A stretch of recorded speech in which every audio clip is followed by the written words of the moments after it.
आदाब नाजरीन, चलती रहेगी जिंदगी में आप सभी का इस्तकबाल है। मैं हूं सैयद अहमद जिलानी। नाजरीन, आज चलती रहेगी जिंदगी में हम आपको वाकिफ करवाएंगे। कई लोग वाकिफ हैं अमरनाथ यात्रा क्या होती है, कैसे की जाती है और इसमें कौन कौन हिस्सा लेता है। सरकार तो अपने काम अंजाम देती है, सरकार अपनी तरफ से पूरी खिदमत करती है, लेकिन कुछ ऐसे लोग भी हैं जो मुल्क में फ़िरका वाराना हम आहंगी को बरकरार रखने के लिए, भाईचारे को बरकरार रखने के लिए ऐसे लोग भी खिदमत अंजाम देते हैं जिनकी मिसाल बहुत ही कम मिलती हैं। तो आपको बता दें, रोज़ाना सैकड़ों अमरनाथ यात्री जम्मू पहुंच रहे हैं, दर्शन को आ रहे हैं। यात्रियों के लिए जम्मू पहला बेस कैंप होता है और यात्रियों को यात्री निवास और दीगर इमारतों में उस वक्त तक रखा जा रहा है जब तक यात्रा के लिए उनकी बारी नहीं आ जाती। तो यात्रियों ने हुकूमत और शराइन बोर्ड की तरफ से इनके लिए किए गए इंतजामात पर इत्मीनान का इजहार किया। मंगल को मौसमी खराबी की वजह से मुअत्तल रहने के बाद बुध को श्री अमरनाथ जी यात्रा दोबारा बहाल हो गई और पहलगाम के नुनवन यात्रा बेस कैंप से अमरनाथ यात्रियों का एक और काफिला मुक़द्दस गुफा में पवित्र शिवलिंगम के दर्शन के लिए रवाना हुआ। जम्मू से निकलने वाला एक और काफिले के अलावा जम्मू श्रीनगर कौमी शाहराह पर रोके गए यात्रियों को भी कश्मीर की जानिब बढ़ने की इजाज़त दे दी गई है। तो अभी तक 70,000 के करीब यात्रियों ने मुक़द्दस गुफा में दर्शन किए हैं और मुक़द्दस गुफा के करीब यात्रियों का रश देखा जा सकता है। और यात्रियों ने बेस कैंपों के अलावा हिमालयाई गुफा तक के पूरे ट्रैक पर सिक्योरिटी समेत दीगर इंतजामात की सराहना की है। तो आज हमारे साथ खास मेहमान हैं। एक तो हमारे नुमाइंदे समीर भट्ट हैं और एक खास मेहमान हैं अली साहब, जो इस यात्रा में अपना दस्ते ताउन करते हैं। कैसे करते हैं, क्यों करते हैं, क्या वजूहात है, ये सारी तफसीलात पहले हम यात्रा से मुताल्लिक थोड़ी अपडेट ले लेंगे कि किस तरह से यात्रा चल रही है। समीर भट्ट, आपका इस्तकबाल है। समीर, जिस तरह से हम यात्रा के बारे में लगातार देख रहे हैं कि 2 साल के बाद ये यात्रा शुरू हुई, यात्रियों में बड़ा जोश व खरोश है। वो जज्बा जो 2 साल से जो लोग महरूम थे, दर्शन नहीं कर पाए बाबा भोले का, वो इस साल उन्हें मौका मिल रहा है। यात्रा की इस वक्त क्या अपडेट आप दे रहे हैं समीर? देखिए जिलानी, अगर हम यात्रा की बात करें तो पिछले 29 तारीख को सबसे पहला जत्था जो है जम्मू से रवाना हुआ था यात्री निवास से बालतल और पहलगाम के लिए, और लगातार तब से हम देख रहे हैं आज 8 दिन से लगातार यात्रियों का जत्था जो है वो यहाँ जम्मू से जा रहा है। और अच्छी बात ये रही कि परसों एक दिन बंद रहा था कश्मीर वैली में, क्योंकि वेदर ख़राब था, तो वहाँ पे वेदर ख़राब रहने की वजह से वहाँ पे उस दिन दर्शन नहीं हो पाए। लेकिन लगातार हम देख रहे हैं 30 तारीख से जब से यात्रा के दर्शन शुरू हुए हैं, तब से लगातार आज तक अच्छी खासी तादाद में तकरीबन 80,000 के करीब यात्रियों ने दर्शन किए हैं वहाँ पवित्र गुफा के। और बहुत अच्छे इंतजाम किए गए हैं, क्योंकि हम लगातार रिपोर्ट भी कर रहे हैं। जो सरकार ने इस बार टूरिज्म डिपार्टमेंट, श्राइन बोर्ड और हर कोई जो एजेंसी इसके साथ मुंसलिक है, जिसके साथ लगी हुई है, उन्होंने ज़बरदस्त इंतजाम किए हैं। और ज़ाहिर तौर पर इस बार ये जो कहा जा रहा है कि तकरीबन 6 से 8 लाख के बीच यात्री आएंगे। जिस तरह आपने खुद कहा कि तकरीबन 3 साल के बाद यात्रा हो रही है, क्योंकि कोविड की वजह से यात्रा नहीं हो पाई थी। उससे पहले दफ़ा 370 जब हटाया गया था 2019 में, उस वक्त भी यात्रा जो है वो बीच में ही रोकनी पड़ी थी। तो जो वलवला और जोश है, जज्बा है यात्रियों में, वो देखने को मिल रहा है। थोड़ी सी झलक मैं दिखाना चाहूँगा कि उसके बाद हम बात करेंगे। ये देखिए, ये यात्री निवास है और मेरे पीछे आप देख रहे हैं अच्छी खासी तादाद में जो यात्री है वो यहाँ पहुँच रहे हैं। सिक्योरिटी और पुलिस के जो अमला है उनको गाइड कर रहा है, उनको बराबर ये गाइडेंस दे रहा है कहाँ जाना है, क्या करना है। तो ये यात्री निवास में लगातार लोगों का आना जाना जो है, जो यात्रियों का आना चलता रहा है। और ये लगातार हम देख रहे हैं कि पिछले कई दिनों से ये चीज़ें जो है वो चल रही हैं। और कोने कोने से, देश के कोने कोने से, चाहे गुजरात से हो, तमिलनाडु हो, MP हो, राजस्थान हो, या कई जगहों पे, हर किसी जगह से लोग यात्री जो है इस यात्रा में हिस्सा लेने के लिए पहले यात्री निवास और उसके बाद यहाँ से फिर अनेक बैचेस में वो फिर आगे के लिए जाते हैं। तो जो जोश और जज्बा है बिल्कुल। वो देखने को मिलता है। और ये मैं कहूँ कि सिर्फ सरकार नहीं बल्कि जो गैर सरकारी तंजीमें हैं, इंडिविजुअल लोग हैं, वो भी इसके साथ मुंसलिक हैं, वो भी इसके साथ जुड़े हुए हैं और जी। यात्रा को अच्छी तरह से खुश उसलूबी से कंप्लीट करवाने में, उसको अच्छी तरह से चलाने में हर एक अपना अपना जो है मदद दे रहा है, योगदान दे रहा है। और इसी की बदौलत हम कह सकते हैं कि बिल्कुल। जो 80,000 से 90,000 के करीब लोगों ने अभी तक यात्रा की है, उन सभी को सरकार की तरफ से ही सरकार की तरफ से तो मदद मिल रही है, लेकिन जो गैर सरकारी तंजीमें हैं, बिल्कुल गैर सरकारी individual लोग तंजीमें हैं और organization- कुछ इनफरादी तौर पर भी लोग इसमें खुशी खुशी हिस्सा लेते हैं। हमारे साथ एक ऐसी शख्सियत मौजूद है जिनका नाम है जियाफत अली साहब। आप इस नाम से ही अंदाजा लगा सकते हैं कि जियाफत जो नाम है वो उस पर पूरी तरह से उतर रहे हैं, ऐसा कहा जाता है। जियाफत साहब, आपका इस्तकबाल है चलती रहेगी जिंदगी में। जियाफत साहब, जिस तरह से अमरनाथ यात्रा चल रही है, आप लंगर का एहतमाम करते हैं, एक आपका एक जो जज्बा है, इस बारे में हमारे नाजरीन को बताएं कि किस तरह से आप इसमें हिस्सा लेते हैं और ये जज्बा क्यों, किस वजह से, कैसे आपको इसकी तरफ जो है रगबत हुई। जियाफत साहब जी, सबसे पहले तो मैं ईटीवी न्यूज़ न्यूज़ 18 का शुक्रिया अदा करना चाहता हूं जी। कि आपने हमें लाइव अपने साथ जोड़ा और आप वक्फे से आपके जो जहां पे रिपोर्टर हैं, जो आपके जर्नलिस्ट एडिटर हैं, वो हमारी हर न्यूज को कवरिंग करते हैं जी। जैसे कि हमने 2-3 साल से मैं लंगर का एक यहाँ पे लगाए जाते हैं, जहां भी लंगर लगाए जाते हैं वहां हम जाते हैं। जो लंगर लगाते, जो लोग आते हैं बाहर से लंगर लगाने के लिए, उनको हम अपनी कम्युनिटी से, जो हमारी एसटी गुज्जर बकरवाल कम्युनिटी है, मैं अपनी कम्युनिटी की तरफ से उनको जो वहां पे जो स्पॉट है वो प्रोवाइड करता हूं और उनको कह के वहां पे लंगर का आयोजन किया जाता है। और जो हमारे श्री अमरनाथ जी की यात्रा है, जो सदियों की परंपरा से चलती आ रही है, जैसे वो हमारे पूरे भारतवर्ष से निकलकर जम्मू भगवती नगर में रात को वहां नाइट स्टे वगैरह होती है, उसके बाद में जब वो वहां से गुजरती है तो उधमपुर से लेके चनैनी एरिया तक, जहां पे हमारी चनैनी सुरंग बनी है, वहां तक काफी जगहों में हमारे लोगों ने जो लंगर वगैरह लगाए हैं, जिनमें भोजन का, बैठने का, चाय वगैरह का इंतजाम किया जाता है। मैं एक बार फिर दिल की गहराइयों से न्यूज़ 18 का शुक्रिया अदा करना चाहता हूं कि वो ही एक लौता चैनल है जो इन चीजों को मद्देनजर रखते हुए कवरेज लेता है। वक्फे में हर जगह हमारे पास पहुंचते हैं, जैसे हमारे उधमपुर के एडिटर हो गए, कश्मीर के हो गए, जो भी जैसे आपके एडिटर हैं, मैं उनका भी बहुत शुक्रिया धन्यवाद हूं।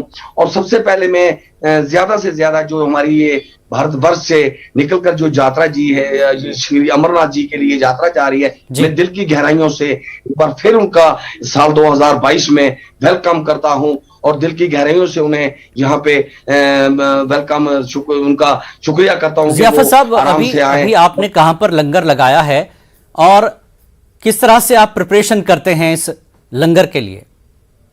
देखिए, यहाँ पे हमारा एक बली नाला में लंगर है, एक हमारे चंपेड़ी में लंगर है, दूसरा लंगर हमारा चनैनी में आता है।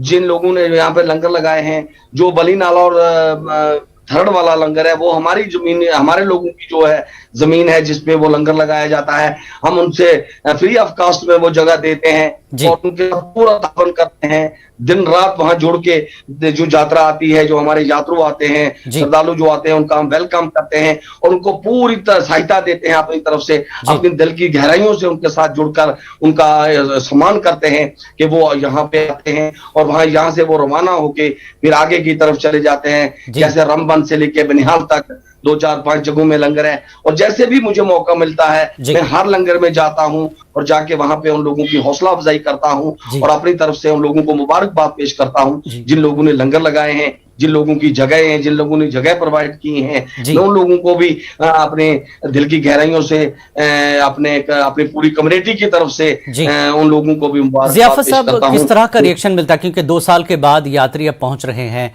बड़ी तादाद में यात्री आ रहे हैं, तो यात्रियों से जब वो देखते हैं कि ज़ियाफ़त अली जो है हमारी ज़ियाफ़त कर रहे हैं, हमारे लिए वेलकम कर रहे हैं, हमारे लिए लंगर का एहतमाम करवा रहे हैं, तो किस तरह की उनकी तरफ से रिएक्शन मिलती है?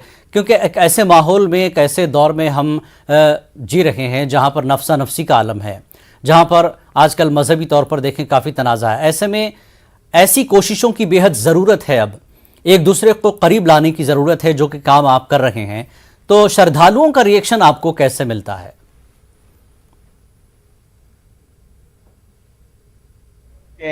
जैसे हम वहां पे अपने पूरे जो हमारा एक रवाजी एक हमारा लाबा है, ड्रेस है, जिसे हम सलवार कमीज और वास्कट कहते हैं, सर पे दस्तार बांध के, पगड़ी बांध के जब हम उन लोगों के बीच में जाते हैं तो वो लोग काफी खुश होते हैं और हमें काफी प्यार मिलता है हम लोगों से, चाहे वो बच्चियां हो, चाहे बूढ़े हो, चाहे बुजुर्ग हो, चाहे हमारे नौजवान साथी हो, चाहे उनके ड्राइवर हो, बहुत ज्यादा प्यार मिलता है हमें उनसे और हम भी उन्हें बहुत प्यार देते हैं। और जब हमारी श्री अमरनाथ जी की यात्रा चलती है हम भी हद खुश होते हैं, क्योंकि चहल पहल रौनक जो है वो जम्मू कश्मीर के अंदर 2-3 साल के बाद एक बार फिर दोबारा लौटी है।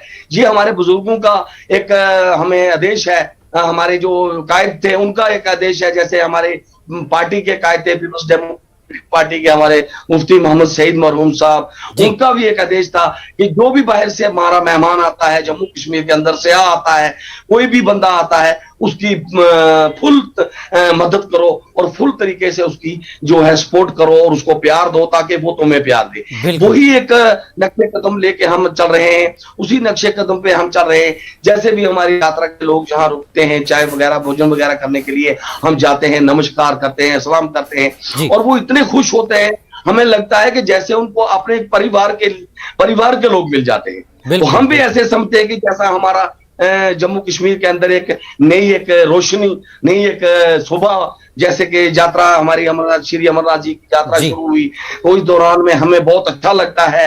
हमारे बच्चे जाके वहां खुशियां मनाते हैं, उन लोगों के साथ बैठते हैं। बिल्कुल जाफर साहब, हिंदुस्तान के किसी भी हिस्से से यात्री जम्मू कश्मीर पहुंचता है और हिंदुस्तान का हर वो शहरी जब एक मेहमान बनकर पहुंचता है तो ये हमारा हिस्सा ही है, हम सब एक हैं। ये मैसेज यहाँ पर अमरनाथ यात्रा में जो है देखने को मिलता है। जिस तरह से मुस्लिम हजरात जो है लंगर लगाते हैं, उनके लिए फल फूल का इंतज़ाम करते हैं, उनका वेलकम करते हैं जगह जगह पर, तो मेहमान नवाजी को लेकर कश्मीर की जो रिवायत रही है वो काफ़ी एक अरसे से, एक ज़माने से मशहूर है।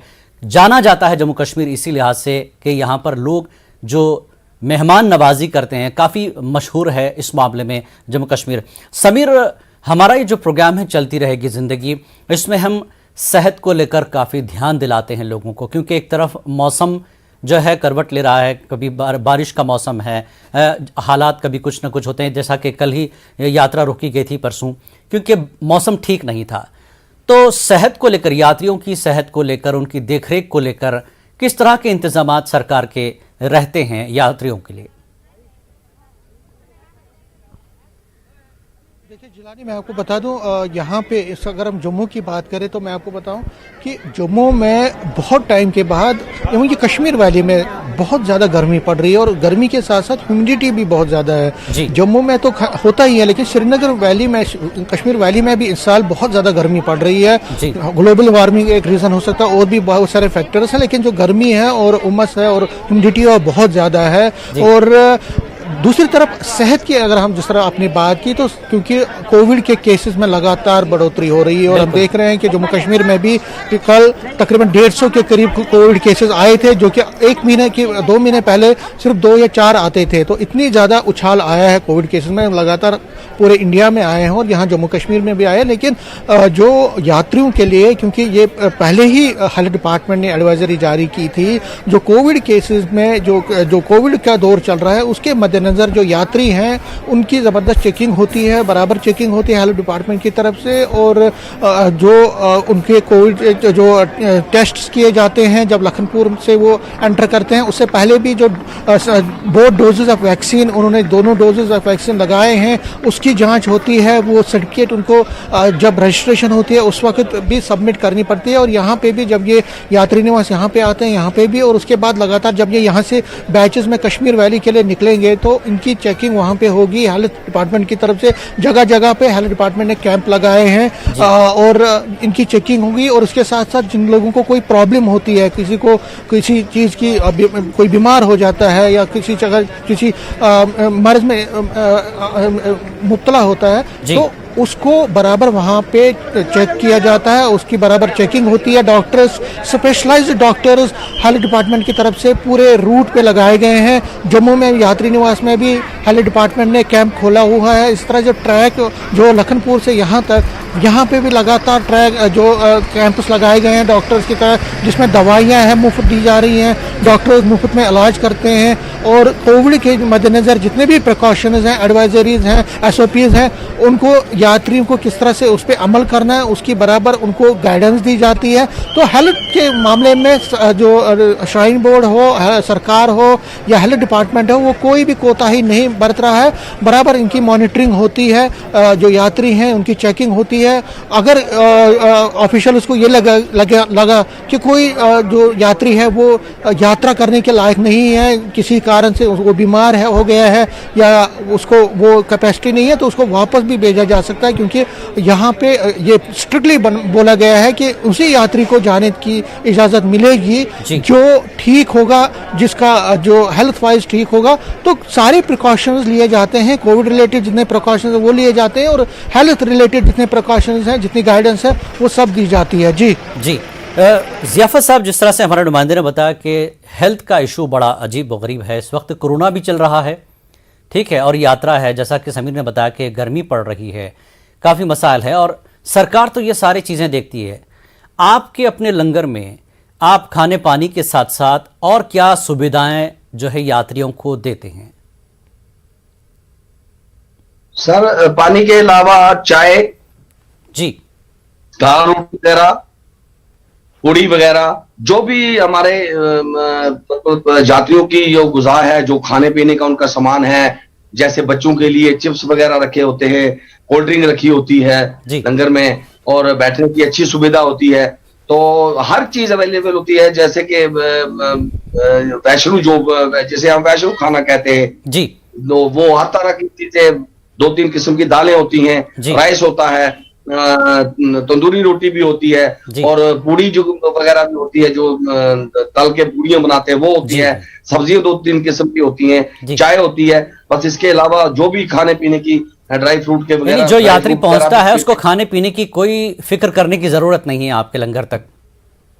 वो नहीं, इंशाल्लाह ऐसी कोई बात नहीं है। कि उधमपुर से लेके चनैनी तक, चनैनी से लेके बनिहाल तक जितने भी लंगर लगे हुए हैं हमारे लोगों के ने जो लगाए हुए हैं, जो हम लोग जिनके पास जाते हैं, जिन्हें देखते हैं, वहां पे खाने पीने की कोई किसी किस्म की, जो हमारे श्रद्धालु, जो यात्री, जो भारत वर्ष के हर कोने कोने से जो लोग श्री अमरनाथ जी की यात्रा के लिए जा रहे हैं, उन्हें खाने पीने की कोई दिक्कत की, किसी किस्म की, रात को रहने की भी कोई दिक्कत नहीं है। अगर वो लंगर के आसपास में कहीं खुदा ना खास्ता, जैसे इस वक्त गाड़ियां बंद हैं, नेशनल हाईवे जाम है, तो अगर रात के टाइम कुछ गाड़ियां फंस जाती हैं, तो उनके लिए बिस्तर वगैरह का भी इंतजाम किया जाता है। हम अपने घरों से भी, जो अगर हमें जो भी हमारा नजदीकी घर होगा, जो गाँव नजदीक होगा, हम सबको एक आवाज में वहां 100-200 बिस्तर भी उनके लिए प्रोवाइड कर सकते हैं, और वो आराम से हमारे पास रात को भी रह सकते हैं।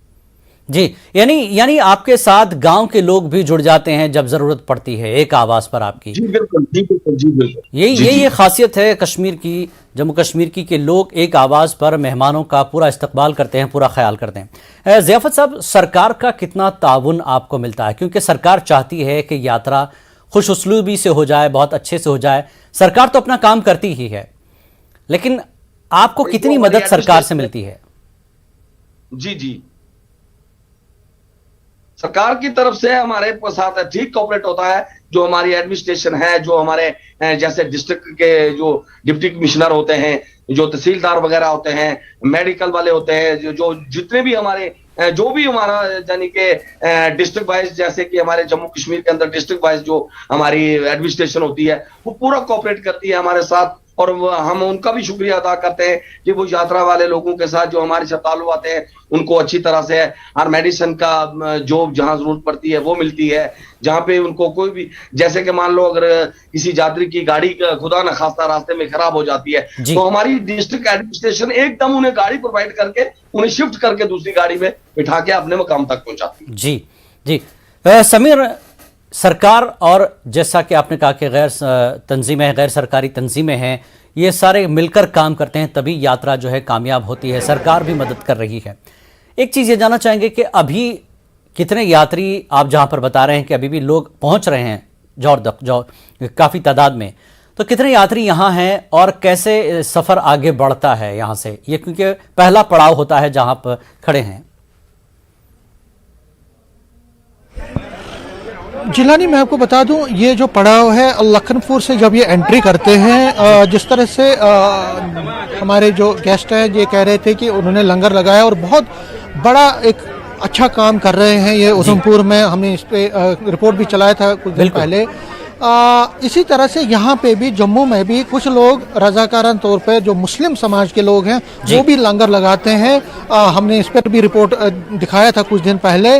और जब यात्री यहाँ पे एंट्री करते हैं मुख्तलिफ पड़ावों के बाद, यात्री निवास जो यहाँ जम्मू में है, यहाँ पे ये बैठते हैं, यहाँ पे उनको अकोमोडेशन मिलती है, यहाँ पे लंगर भी है, फ्री में मेडिसिन भी है, सारे इंतजाम यहाँ पे किए गए हैं। यहाँ पे जब इनकी बारी आती है, फिर जैसे अगर मानो कि 1-2-3 दिन के बाद किसी को जाना है तो 3 दिन यहाँ पे रिहाइश रहेगी उनकी, यहाँ पे वो रहेंगे, जो उनके लोग होंगे उनके साथ रहेंगे। यहाँ पे खाने पीने का जो मुफ्त है, यहाँ दवा भी है, यहाँ सारा जो डॉक्टर्स भी हैं, यहाँ पे कोई पानी की व्यवस्था है, सब चीज़ें हैं यहाँ पे। उसके बाद यहाँ से जब उनका टर्न होता है तो सुबह निकलते हैं, तकरीबन 4 बजे पहले बालतल से निकलती है कॉन्वॉय और उसके बाद पहलगाम के लिए निकलती है। और ये सारा जो अमल होता है वो टाइट सिक्योरिटी में होता है। किसी को भी जो गाइडेंस है, जो सिक्योरिटी प्रोटोकॉल्स है, उसके ऊपर नहीं, उसके अपोजिट वो नहीं चल सकता, वो अपने हिसाब से नहीं चल सकता, क्योंकि माफ कीजिएगा, क्योंकि प्रोटोकॉल है, सिक्योरिटी के इंतजाम सख्त किए गए हैं। बहुत सारा खतरा भी, जिस तरह हम लगातार कह रहे हैं, उसका है। तो इसको देखते हुए सिक्योरिटी के जो अपैरेटस हैं उनको फॉलो करना पड़ता है यात्रियों को, और उसी के तहत उनको चलना पड़ता है। यहाँ सारे इंतजाम हैं, उनको बाहर जाने की इजाज़त नहीं है। जहाँ जितना भी यहाँ पे उनको चाहिए, जो भी फैसिलिटी चाहिए, चाहे उनको रिचार्ज करना है BSNL या अपना मोबाइल रिचार्ज करना है, या उनको दवा चाहिए, कोई बीमार पड़ा है, पानी चाहिए, खान पीन का जो है सारा इंतज़ाम यहाँ पे इस यात्री निवास में। इसी तरह से यात्री निवास के साथ साथ जो जम्मू में बाकी धार्मिक स्थान है, बिल्डिंगें हैं, गवर्नमेंट बिल्डिंग है, टूरिज्म की बिल्डिंग है, जहाँ पे इनको रुकाया जाता है, होटल्स हैं, दाम है, बड़े बड़े दाम हैं, वहाँ पे भी इनको रोका जा सकता है, क्योंकि यहाँ यात्री निवास में इतनी अकोमोडेशन नहीं है। तो वहाँ पे भी इसी तरह के इंतजाम हैं। उनको फिर जो दूसरी जगहों पे है उनको फिर यहाँ पे लाया जाता है सुबह, और यहाँ से फिर एक कॉन्वॉय निकलती है सिक्योरिटी में, जो बालतल और पहलगाम के रास्ते पे यहाँ से चलते हैं। तो ये जो सिस्टम है ये लगातार कई सालों से, दशकों से चल रहा है, जब से अमरनाथ यात्रा हुई। लेकिन जब यात्री निवास यहाँ बना है गुलाम नबी आज़ाद के दौर में 2008 में, तब ये यात्री निवास एक बेस कैंप के रूप में तब्दील हुआ है। उससे पहले जो यात्री आते थे उनको जगह जगह पे रुकाया जाता था, इतनी बड़ी अकोमोडेशन नहीं थी। लेकिन यहाँ पे एट ए टाइम तकरीबन हम ये कह सकते हैं तकरीबन 10,000 के करीब यात्री रह सकते हैं इस यात्री निवास में। और जब से हम यहाँ पे रिपोर्ट कर रहे हैं जिलानी, तब से हमने देखा कि यह यात्री निवास पूरा फुल है। हालांकि हमको अंदर जाने की इजाजत इस बार मीडिया को नहीं, इस साल सिक्योरिटी की वजूहात पे, लेकिन हाउस मतलब वहाँ पे पूरा फुल है, और जो यात्री भी आ रहे हैं वो भी बहुत ज्यादा तादाद में इस बार आ रहे हैं। जिलानी जी समीर, जिस तरह से आप कह रहे हैं कि सारी वहाँ पर सहूलियात दी जाती हैं और पूरा जो है वहाँ पर रहने का इंतज़ाम है और पूरा फुल है, लोग काफ़ी बड़ी तादाद में पहुँचते हैं, तो क्या यात्रियों को बेस कैंप पहुंचने पर, यानी ये पहला जो पड़ाव है, यहाँ पर क्या कोविड रिपोर्ट भी अपनी दिखानी है? तो किस तरह से उनका टेस्ट किया जा रहा है, क्योंकि कोरोना अभी ख़त्म नहीं हुआ है, तो ऐसे में सावधानी अभी भी बेहद ज़रूरी है। तो ऐसे मरीज जिनको बीपी का मसला है, हार्ट शुगर का मसला है, ऐसे लोगों को कैसे मतलब आगे बढ़ने की इजाज़त होगी, या सेहत के मामले को लेकर किस तरह से प्रिकॉशन वहाँ लिए जा रहे हैं? देखिए, मैं आपको बता दूं, इसमें सरकार ने अपनी तरफ से गाइडलाइंस पूरी तरह से जारी की है। जब यात्रा शुरू हुई उससे पहले ही यात्रियों के लिए गाइडलाइन जब इन्होंने रजिस्ट्रेशन की है, उसमें पूरा ये है कि ये जो यात्री है वो किसी भी उसको कोई भी प्रॉब्लम नहीं होनी चाहिए, उसको एक डॉक्टरी सर्टिफिकेट देनी है, तब वो रजिस्ट्रेशन जब उसकी होगी तो वो सबमिट करने हैं, वो सर्टिफिकेट सबमिट करने हैं। लेकिन अगर कोई यात्री बीमार हो जाता है रास्ते में और यहाँ पे पहुँच के वो बीमार होता है तो उसको यहाँ तिब्बी जो सहूलियात है वो मैसर की जाती हैं, उसको पूरा मॉनिटर किया जाता है, मुआयना किया जाता है, और फर्ज करें अगर उसको 2-4 दिन लगते हैं तो उसकी रजिस्ट्रेशन डिले की जाती है, प्रीपोन की जाती है, पोस्टपोन की जाती है। उसको अगर फॉर एग्जांपल 2 तारीख को जाना है तो उसको फिर अगर 6 तारीख को जा सकता है वो, तो तब तक वो ठीक हो जाएगा। तो जो तिब्बी मामले में हेल्थ डिपार्टमेंट की तरफ से जो प्रोटोकॉल्स हैं, जो इंस्ट्रक्शंस हैं, वो पूरी तरह से यहाँ पे किए गए हैं। और सरकार ने पहले ही कहा है कि उनके लिए जो लोगों की सिक्योरिटी, सेफ्टी, वो सबसे इम्पोर्टेंट है और उसके बाद यात्रा इम्पोर्टेंट है। तो पहले सेफ्टी और सिक्योरिटी पर थ्रस्ट दिया जाता है, उस पर ज़्यादा ध्यान दिया जाता है, और जब देखा जाता है कि यात्री ठीक है, उसको कोई प्रॉब्लम नहीं है किसी चीज़ की, तब उसको आगे बढ़ने दिया जाता है। जी जिलानी। ज़ियाफत साहब, आपसे तकरीबन अच्छी बातें हुई, एक अच्छा जज्बा है जम्मू कश्मीर में जो लोग अपने तौर पर यात्रियों की खिदमत करते हैं। ज़ियाफत साहब, जैसे आप देख रहे हैं हमारे ही मुल्क में यहाँ पर कई मज़हब के मानने वाले लोग, कई ज़बान बोलने वाले लोग, ख़ुद कश्मीर में कई ज़बानें बोलने वाले लोग मौजूद हैं। ऐसे में आप क्या मैसेज देंगे? क्योंकि हमारे हिंदुस्तान को कहा जाता है कि गुलदस्ता है, अलग अलग तरह के फूल यहाँ पर जो है गुलदान, हिंदुस्तान को गुलदान कहा जाता है, जिसमें हर किस्म का फूल है, हर मज़हब के लोग, हर ज़बान बोलने वाले लोग। ऐसे में हमें ये मोहब्बत, भाईचारा कायम रखने के लिए आप पूरे मुल्क को, जम्मू कश्मीर में जिस तरह से आप भाईचारे को आगे बढ़ा रहे हैं, यात्रियों की खिदमत कर रहे हैं, उस जज्बे के तहत पूरे मुल्क को क्या मैसेज देंगे? देखिए सर, मैं इसीलिए तो अल्लामा इकबाल ने कहा था कि सारे जहां से अच्छा हिंदुस्तान हमारा, जी, हम बुलबुलें हैं इसकी ये गुलिस्तान हमारा। बिल्कुल। मैं तो ये कहना चाहता हूं कि हिंदुस्तान एक दुनिया का वाहिद मुल्क है जहां पे हिंदू मुस्लिम एकता, भाईचारा और प्यार जो है, ये शायद दुनिया में किसी जगह में नहीं मिलता है। खास करके जो हमारा जम्मू कश्मीर का जो हिंदू मुस्लिम एकता भाईचारा है, जो ये सदियों से चलता आ रहा है और आज भी वो कायम है। जी, जैसे मेरे डिस्ट्रिक्ट उधमपुर के अंदर, देखिए मैं उधमपुर डिस्ट्रिक्ट का रहने वाला हूं, मैं अपने डिस्ट्रिक्ट उधमपुर की एक मिसाल देता हूं जी, कि उधमपुर डिस्ट्रिक्ट के अंदर हमने कभी ये नहीं सोचा कि हिंदू कौन है और मुसलमान कौन। बिल्कुल, हम तो सोचते हैं कि हम एक बहन भाई हैं, बिल्कुल एक ही परिवार के लोग हैं। वही चीज लेकर हम, जो हमारे श्रद्धालु बाहर से आते हैं, पूरे हिंदुस्तान के कोने कोने से, जो अमरनाथ जी की यात्रा के लिए, माता वैष्णो जी कटरा के लिए आते हैं, उन लोगों को हम एक ही मैसेज देते हैं कि प्यार मोहब्बत, बिल्कुल प्यार और मोहब्बत के साथ इस मुल्क को सजाया जाए, क्योंकि हम सब एक हैं। भले ही हम अलग अलग मजहब के मानने वाले हों, लेकिन इंसानियत सबसे बड़ा मजहब, सबसे बड़ा जज्बा है। इनायत साहब, ज़ियाफत साहब, बहुत बहुत शुक्रिया आपका, हमारे साथ आप जुड़े, आपने अपनी बातों को रखा, और समीर आपने भी तफसीलात दी यात्रा को लेकर, आपका भी बहुत बहुत शुक्रिया। हम चाहते हैं कि ज़िंदगी यूं ही चलती रहे, कहीं ना रुकें, चलती रहे ज़िंदगी में। आज फिलहाल इतना ही, आदाब।